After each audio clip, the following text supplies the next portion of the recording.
The Beavers were in Seattle on Saturday to take on the Washington Huskies, and with Kareem Anderson forced to come off the bench, JB not able to play, I don't think you ever drew up this starting lineup during the preseason of Jelani Boline, David Drakeford, Tony Rockland, Brent, and Stephen Brown. Two true freshmen and a first-year walk-on. That is not a dream lineup. Well, it's not a dream lineup, but let's face it, they were the team against Washington State the two previous nights that got us back in it a little bit, that played the best defense, and were executing the best. So Washington was starting a small lineup, very similar to ours.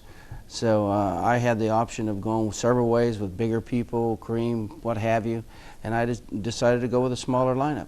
We'll hear from Tony Rockland a little later on. He got to play against the big man Woods for the Huskies right off the bat. Did a good job with them, and this was an interesting ball game.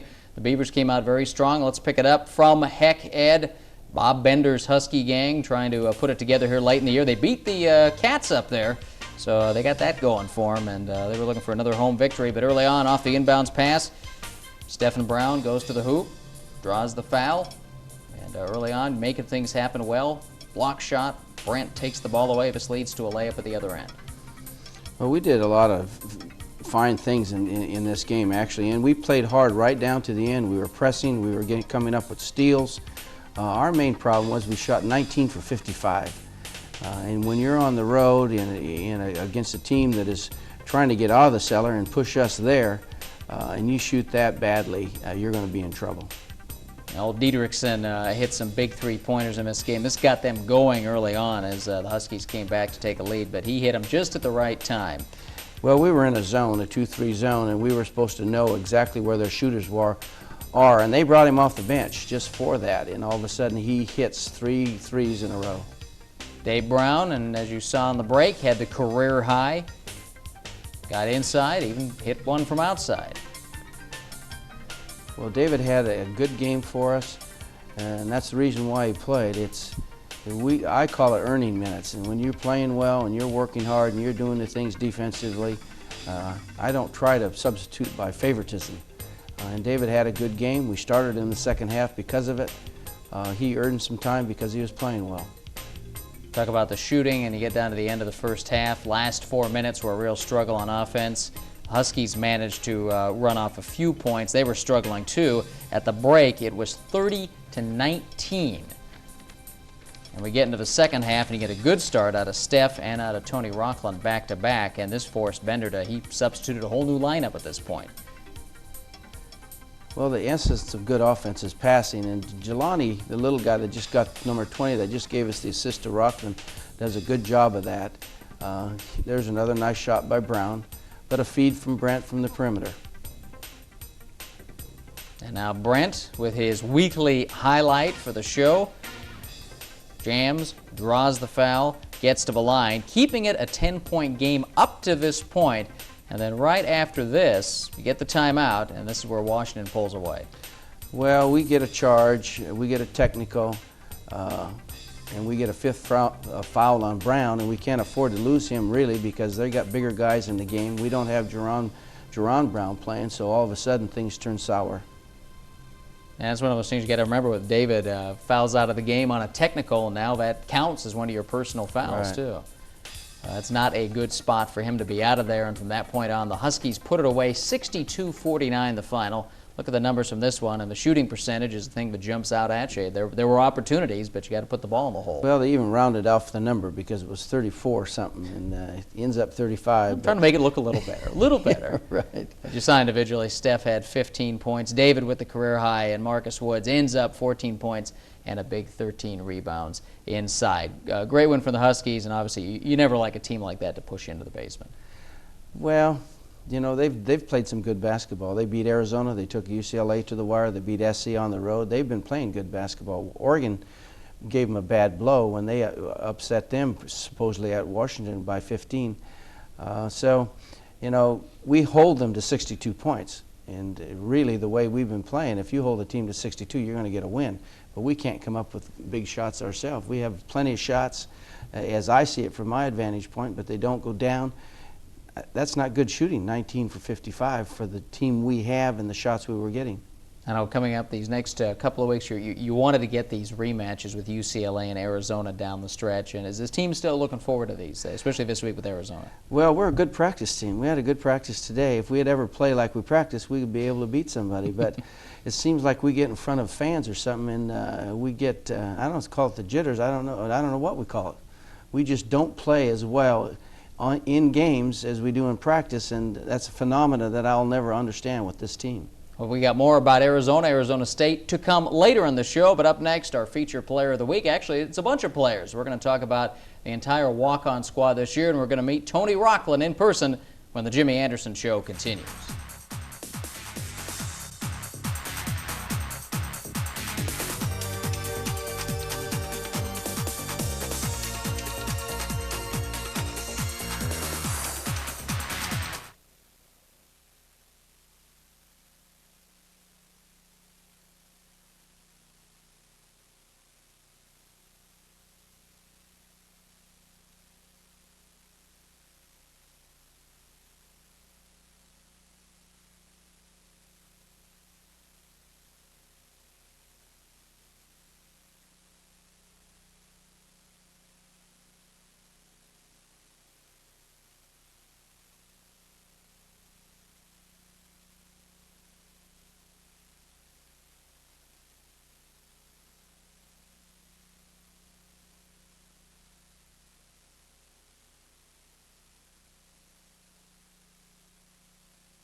Well, the guy who was made famous on Beaver territory, you've probably read about him a couple of times now, the real-life Rudy of Oregon State basketball. Tony Rocklin with us out of Troutdale. Thanks for coming by. Probably didn't expect to be as much of a celebrity this year, did you? Just walking on here. No, I really didn't. I was just hoping to make the team, and from there I set goals. I was hoping to make the traveling team, and unfortunately things have just worked out, and I've been able to contribute a little bit.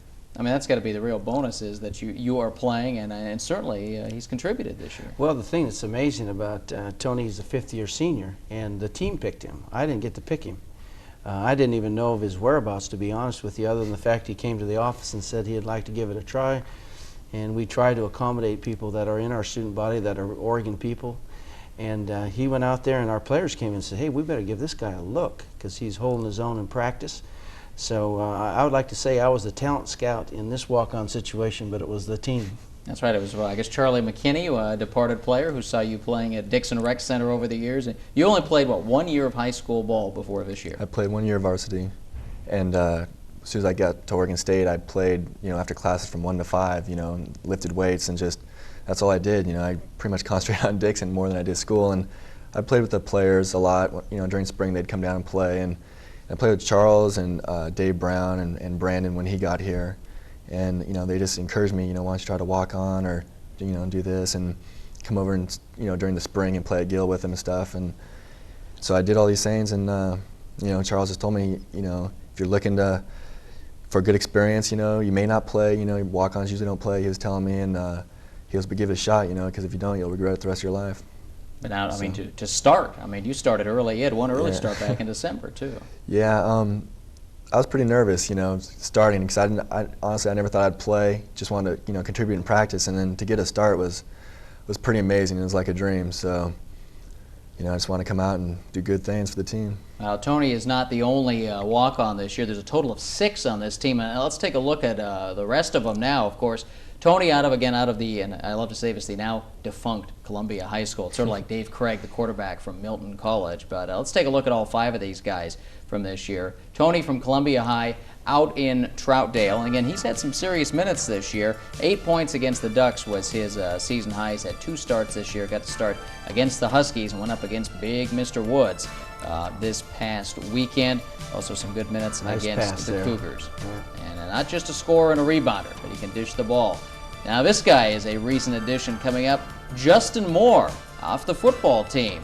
Another tight end, of course, Dave Brown, a former tight end. Justin got his first points against the Cougars. He came on really just to give you that extra big man, and he's gotten some PT. Bobby Edwards, great hustler. I know you gave him a lot of time earlier in the year before he hurt the foot, and he got back into action a little bit this week. Still a little sore, Mr. Hustle, though. He's playing in pain. Eric Peterson, this is the other Peterson, a red shirt from Madras, saw his first action in the Arizona game. It's possible to have 3 Browns and 2 Petersons on the floor at one time. Darrell Lonnie is terrified at that prospect. And then, of course, Trent Inglesby, the senior, transferred from Mount Hood Community College a year ago. He's played in a few games this year, had a couple of baskets against UCLA, and also picked up a hoop against the Ducks. He's also an honor student. He just got a nice award that's going to be honored here at the Arizona game, dealing with outstanding students, and he is outstanding in that capacity. Is there a kind of a group feel for all of you guys? Yeah, there really is. We kid about it a lot, about being walk-ons and stuff, but just being a walk-on, we all have the same mentality towards basketball. You have to, work extra hard, to get that edge, and you have to prove yourself. And so we kind of, we help each other, encourage each other, and just try to go as a group. So there is that group feeling. And by the same token this year, with the injuries and it's a numbers game, you can't fool around too much because they need you. You need to be ready if you're going to get in there and play. Because you might be in a lot earlier in the game than you'd think. Yeah, every game is different, and so, you always got to be ready mentally and physically, so. And I know you've always liked having the extra in-state kid, and maybe it's a few more than you'd expected, but are you happy with the group? Well, very happy with them. They're great young men, and they work hard. They represent our program very nicely. They're good citizens. They work hard. I enjoy them. I enjoy every single one of them. 2 of them are from Legacy basketball. Lloyd Peterson and Bob Edwards played for Slatskill years ago. So it's refreshing to see family, so to speak, and guys like Tony that have persevered and come up the hard way and gets playing time and is an essential part of our program. And it's a credit to them that what they're doing to help us is beneficial, and they're good guys along with it. And we don't want to forget David Brown. Started out as a walk-on. Right. He's won a scholarship since then. But he was a football player who changed sports a couple of years ago. Right. So we're #1 in the country in that capacity. I guess so. It's, we're #1. And down the road, you're going to have the stories to tell your grandkids that out of nowhere you played a little varsity college ball in the Pac-10. Yeah, it's been a great time, and I'm grateful to Coach for giving me the opportunity, and I'll have lots of stories to tell, all the kids and stuff. So. All right, Tony Rockland, on behalf of all the walk-ons, thanks for joining us this week. You. When we come back, we're going to take a look at this week's opponents. The Cats and the Sun Devils are coming to Gill Coliseum. Stay with us.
Time now for our scouting report. Arizona State, of course, in for the second time this season on Saturday. Assistant coach Richie Wold with us right now. Sun Devils get a lot out of Headache Smith, and not just from the top of the key with those three-pointers.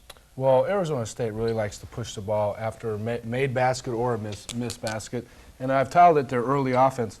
He'll bring the ball back down court out of back court and reverse the ball to Dwayne Fontana, who's called the trailer man, and then he'll reverse the ball over to the wing to Isaac Burton, who generally will run the right side of the court.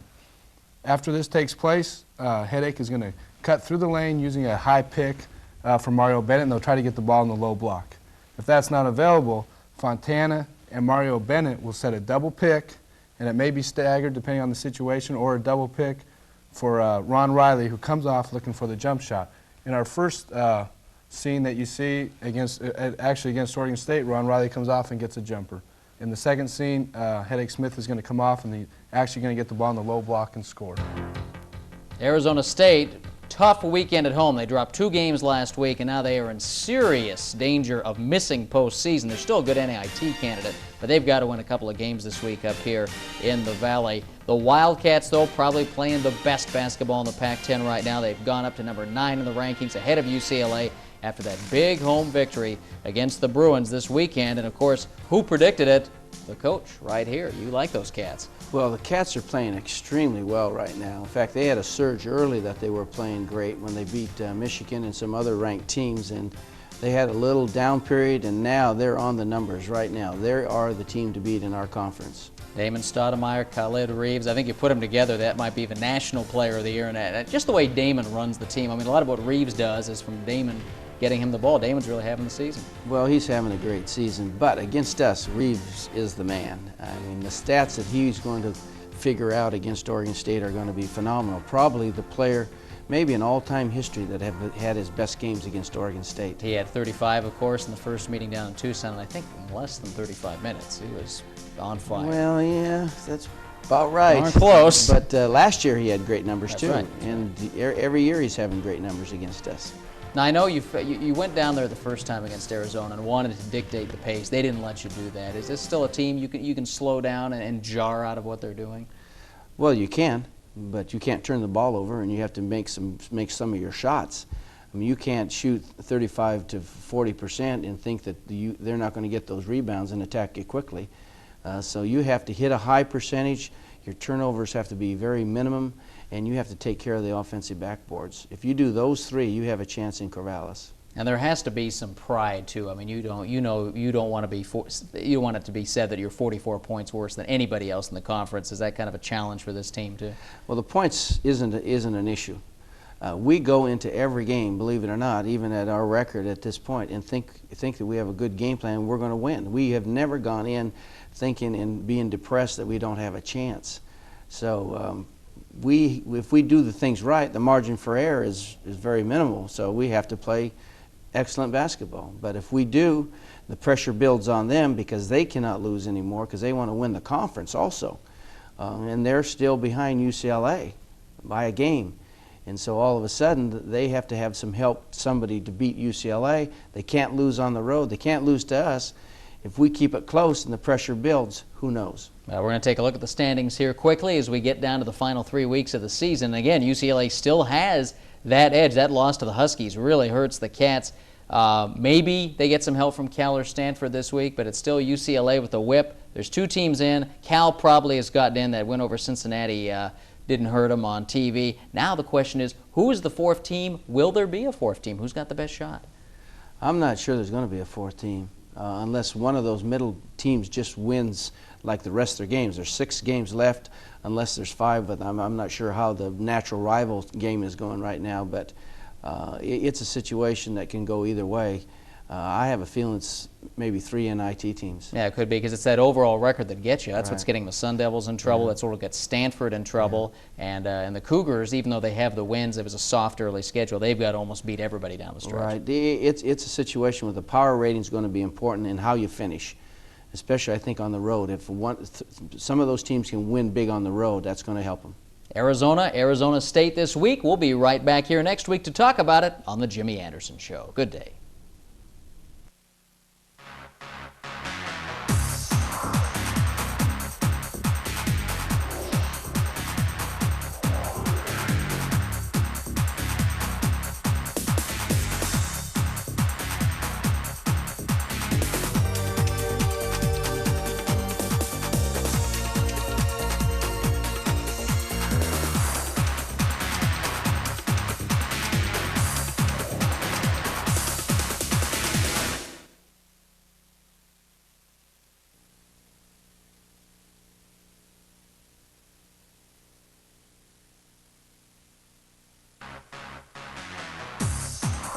This is the Jimmy Anderson Show, the weekly report on Oregon State University basketball.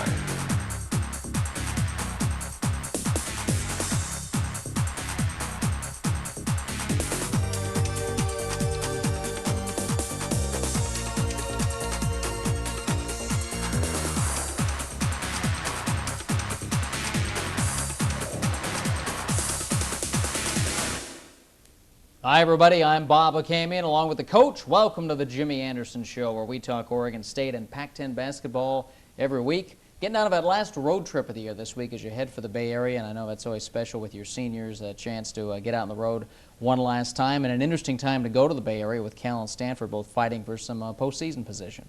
Well, it's a real challenge for us, especially where the season has gone. We look for every game as a chance to prove ourselves again. We have quite a few of our players that live relatively close to the Bay Area, so they'll have a lot of family and friends there. So I think they're going to be ready to play, and it's ready for see what Stanford and Cal can do against us on their home floor. Obviously, you get down to these last 2 weeks, and this is a program you're playing for some pride right now. Do you put that forth as a challenge for each game now for this group? Well, what we're trying to do is finish on a positive note and make improvement on a continual basis. I think that's what athletics really merit young people, is the fact that you try to teach perseverance and doing your best on a daily basis. And so we're trying to get some wins, but we're also playing for pride and trying to end on a positive note, and that's in learning how to compete in basketball. Now you come off of this weekend, the two Arizona schools at home. You play 15 very competitive minutes with the University of Arizona, highly ranked team. Do you get something from a game like that?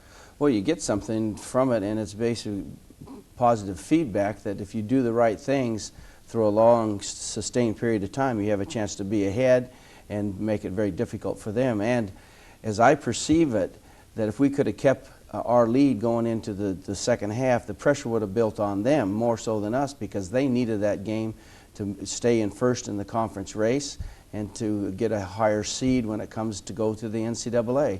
We're playing for pride and for basketball's sake itself and for the program. But that didn't happen. We were close to doing it, but when it came down to it, we had a bad spurt. They had a good spurt, and we were behind 11 at halftime. Well, let's take a look at the highlights from the first game of the weekend. University of Arizona last Thursday night. They were ranked number 9 in the country going into the game. Now number 8 after a sweep in Oregon. But they had to work for these games. Lute Olson thinking about a Pac-10 title. They're poised to win it right now. We pick it up in the first half. Brent Barry gets in foul trouble early on. 2 fouls, and he gets popped in the nose right here, and he has to sit down the rest of the half. Well, he gets 2 quick fouls, and he has a couple turnovers, and all of a sudden we're playing without one of our main cogs. But we do the job for almost 15 minutes that we're in the head. Then it gets 17-17, and then the roof kind of fell in. Well, Arizona's able to get the ball inside, as you see, but the outside shooting really clicking early on, and you're matching them basket for basket. In fact, you put on a little run here and take control. Stephen Brown finding the open man, and Kareem makes him pay. Well, Kareem had a very positive game for us. He scored points, got rebounds, and did a lot of nice things. There's Tony Rockland in off the bench for Brent, driving to the hoop for 2 more, and Steph again is going to find Jerron Brown. He's going to go to the hoop, draw the foul, and get ahead by a couple of baskets.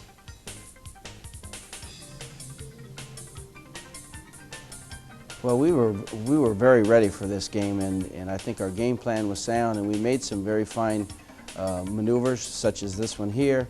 We shot 63% for halftime, but our turnovers, we had 13 turnovers at halftime, and then some untimely shots. JB again with the outside shot. Now Kareem's going to wind it up for 3. And now we're midway through the first half, and it's a 19-13 ball game, and there is more to come. Watch Kareem get in there, get the offensive board, put it back up, and now it's an 8-point lead, biggest of the game. Well, we ran our offense probably as sharply as we have all year long for this period of time, and we were hitting our shots because we were working for very easy shots. And then they went into a pressure defense, and that really did hurt us because it got the game in a different tempo, caused some turnovers, and then you can see how they capitalized on the other end. Yeah, they really do, and they slapped this press on here in the final 5 minutes of the half. I know players afterwards saying this is different from the press they used in the first game down at Arizona. Well, we turned the ball over like that. We held the ball in the corner a few times and let the trap develop, and all of a sudden we come unglued a little bit, and then their quick run on shots such as this put them up 11 at halftime. It was 41-30 at the break in favor of Arizona. Khaled Reeves just getting warmed up, and of course he's had a field day against the Beavs in his career.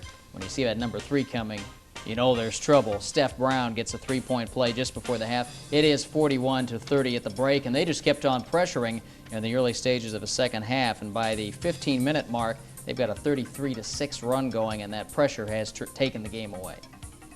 Well, their transition is very good, and then when they get up, they just keep coming, and this takes any edge we had for having pressure on them certainly diminished when we got behind. There's the 3, and then the steal on the inbounds, and it was that kind of night as you see him go back to the hoop. All of a sudden, the red wave is underway. Brent Berry getting his highlight of the night as he's back in there in the second half. Good ball movement, inside, scores. And up off the bench, David Brown, the tight end who shoots the 3s. We're going to visit with him a little later on here in the show. And late in the game, Trent Inglesby, 3 for 3 in these highlights at the end of games this year. The steal, the score. He's going to have a nice little highlight reel when he graduates. Well, Trent has always come in on every game and give some positive contribution to the team, either steals or scores or assists. He doesn't have any minuses against him in any of the games. Statistically, a very good game, particularly in the first half, but it was the turnovers, and again, the first half turnovers really the big difference. And we look at the individual numbers from this game. Steph ends up with 19, Kareem 14 points, 9 boards. Khaled Reeves 30 points, and we left Stoudemire off there, but he had the great all-around game, the steals, the assists, and that combo in the backcourt is devastating for Arizona. That's why they're on top. Well, that's why they're ranked as they are in the country, and probably why they'll be either 1 or 2 seed in the West. Looks like it. When we come back, we're going to take a look at Game 2, the Saturday encounter against Arizona State, as the Jimmy Anderson Show continues.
Last Saturday's Beaver basketball game with Arizona State University was rather entertaining for the fans to watch, but I would think kind of a coach's nightmare because it got to be so up and down. It looked like a bad day at the Y at times. Well, I think there was a little bit of everything that was going on there. The officials seemed to be not having a good night. I know we didn't have a good night. And Arizona State basically matches our quickness, and that makes it very difficult for us. Take a look at the highlights from Saturday afternoon at Gill. You know, ASU, a team, and I like the talent they have, but they've been disappointing this year. But they'd be in a position to be in the tournament right now, and they've just lost too many games. Well, I'm surprised that they've lost that many games because I think their perimeter group are probably as good as any in the conference. Their inside game with Bennett is very, very sound, and Fontana gives them a very quick forward that really defenses Brent Berry very well in this game, and that's one of the keys. It really is. Jerron Brown gets loose offensively. He, of course, has the task of taking care of big Mario Bennett.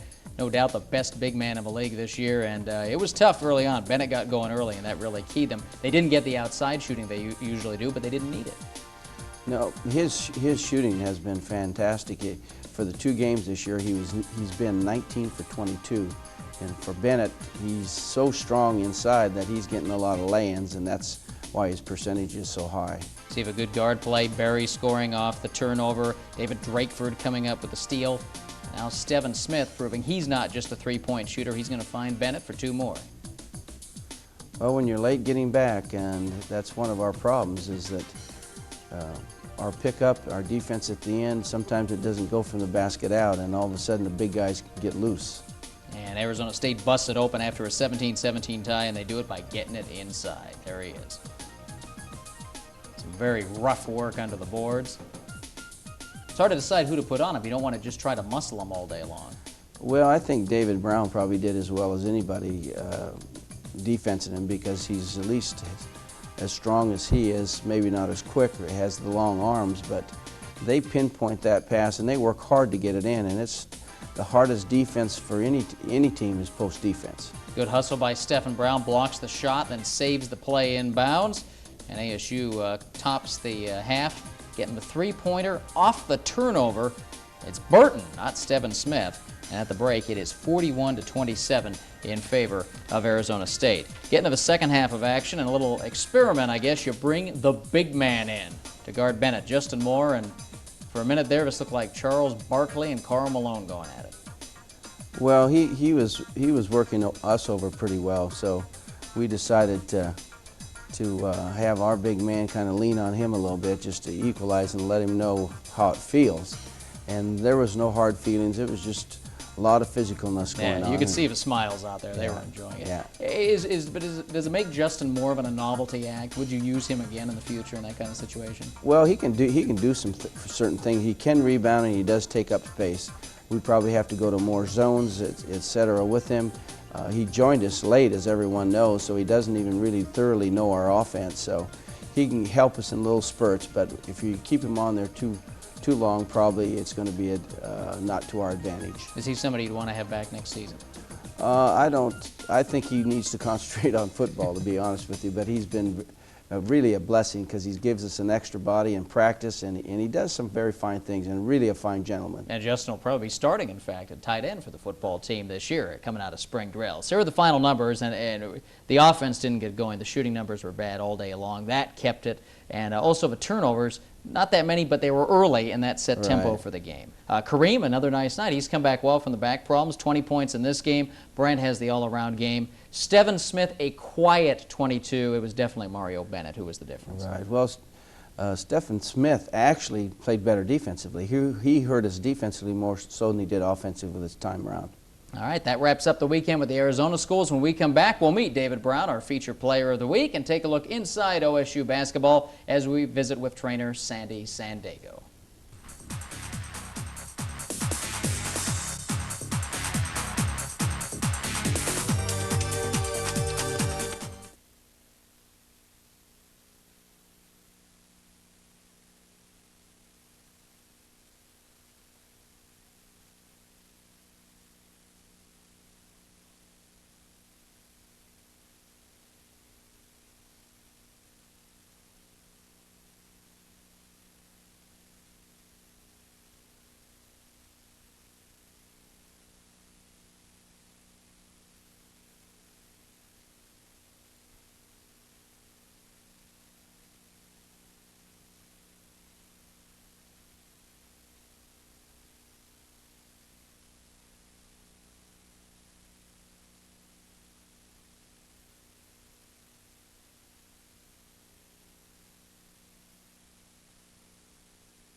David Brown, the senior center out of Corvallis High School, our feature player this week. Here's a guy who started out as a football player and walked on. We talked about the walk-ons last week, but you walked on and won a scholarship after a year. So you feel like you've really been a true basketball player the last couple of years?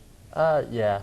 After my first year, I think got back in the swing of things and started becoming more of a contributor in practice, and I think I've become the basketball player. And I know people always talk about, oh, a football player coming out, they just want a big body. But I saw you play at CHS, and I mean, you always had that, the light touch of the feet, the outside shot. So it was not terribly unnatural going back to basketball. No, basketball's always, been a favorite sport of mine, and I've played it ever since I was just a little kid. So it comes pretty naturally to me. So.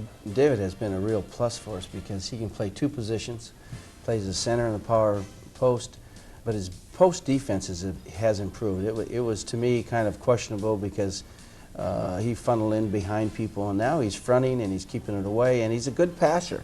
And I think with the improvement in his passing and his post defense, he's getting more time and being a big help to us.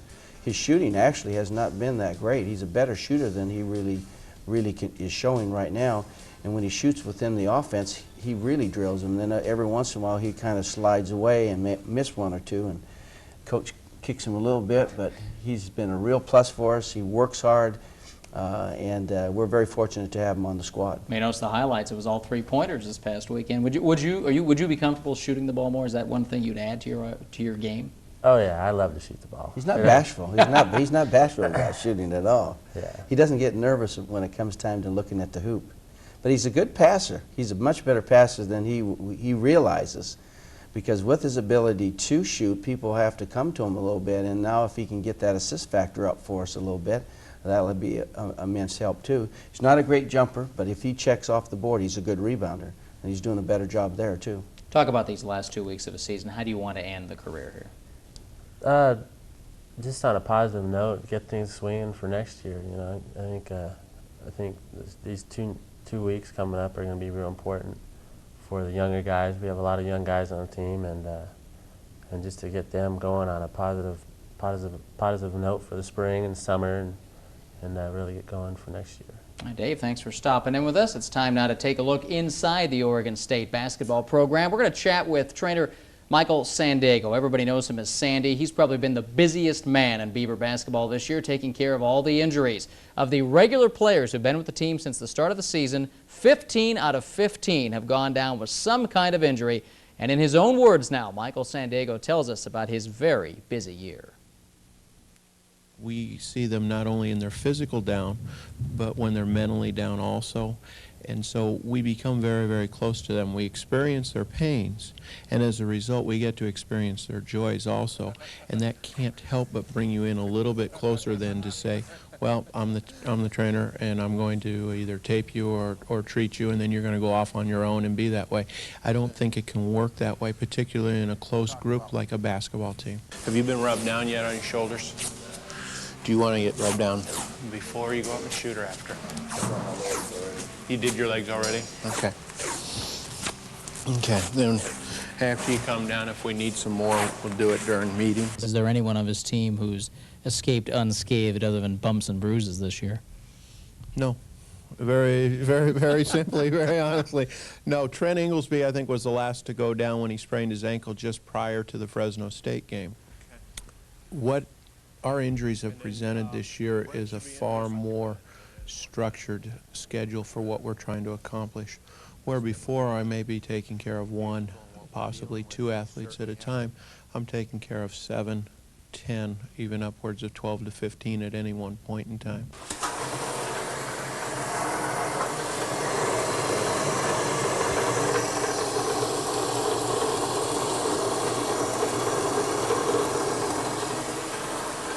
We'll go about 10 this way, and then we'll get your ultrasounded, and we'll massage, and we'll get it rubbed out, okay? And then Brent should be in just a second, and he is at, we're gonna go pulsed ultrasound on, he's got a start of a calcium deposit we're trying to break up. We spend a lot more time with hands-on type of stuff rather than just hooking people up to a machine or having them do something where there's no interaction. And I don't know if we want to call it a return to basics, but we do spend a great deal of time hands-on with all of our athletes at this point. And we've had what I'd like to believe is a far better return rate with that, rather than just saying, here's a machine and it's going to get you better. We participate in an injury surveillance for the NCAA. We are the first school in the history of the basketball situation to have to request more injury reporting forms for time loss injuries. Just need to get after it. Get after it tomorrow, then. Did you do anything today for yourself? Make yourself any healthier? Why not? Huh?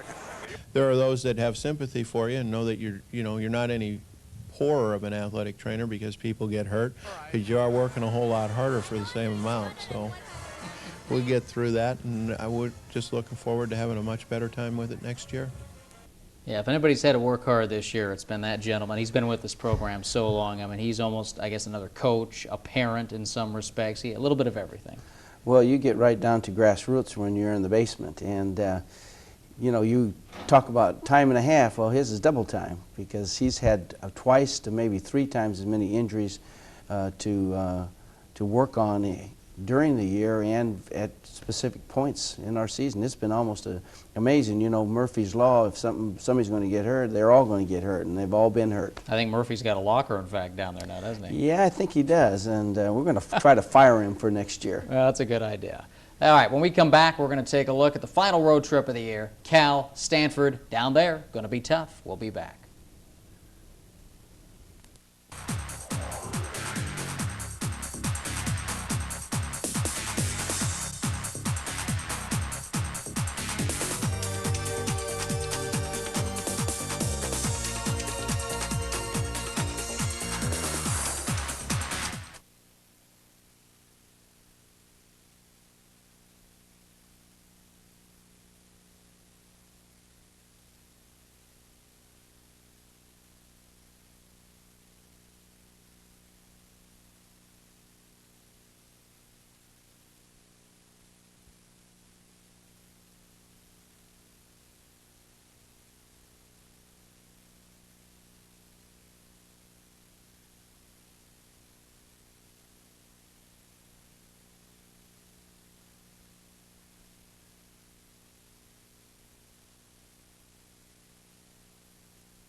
Time now for our scouting reports. Cal and Stanford this week, and the Beavers begin the road trip at Maples Pavilion Thursday night against the Stanford Cardinal. Assistant coach Rich Wold with us now. Tell us about Stanford and their offense. Okay, today we're going to look at one of their sets that they've had a lot of success with.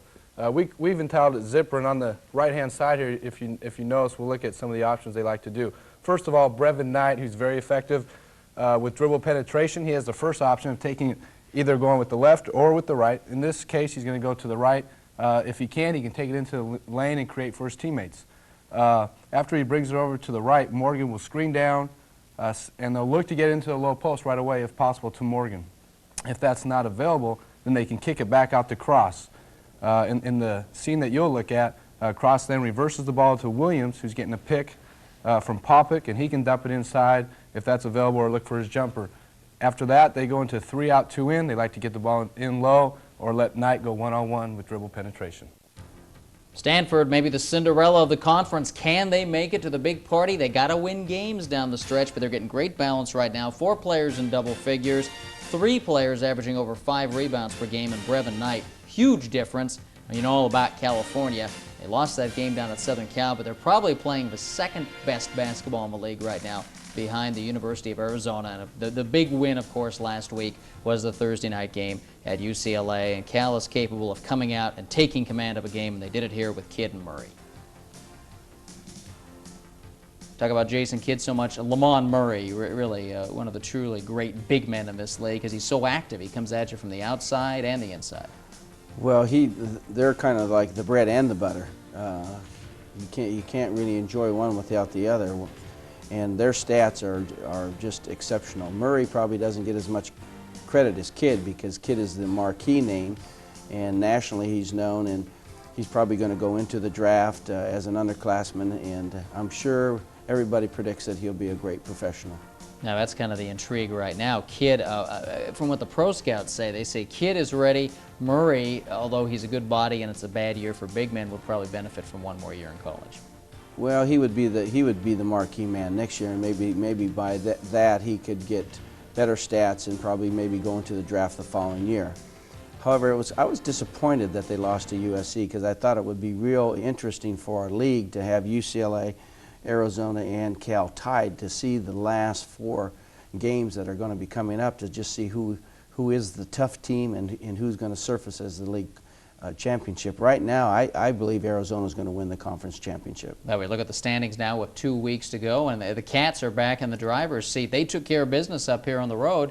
UCLA lost that game, and it appears to be Arizona's to win right now. They have the easier schedule down the stretch. They got the Washingtons down there this week. Can anybody? Again, we go back to will the 4th team get in? Nobody has the record now. Maybe Stanford's the best bet, but they got to win down the stretch. Well, also Washington State. Washington State has not played that tough of a schedule. However, they're going to, if they can win the majority of their games left, they're going to have 20 wins, and that's been kind of a magic number. That's right. Stanford, they're going to have to win almost all of them.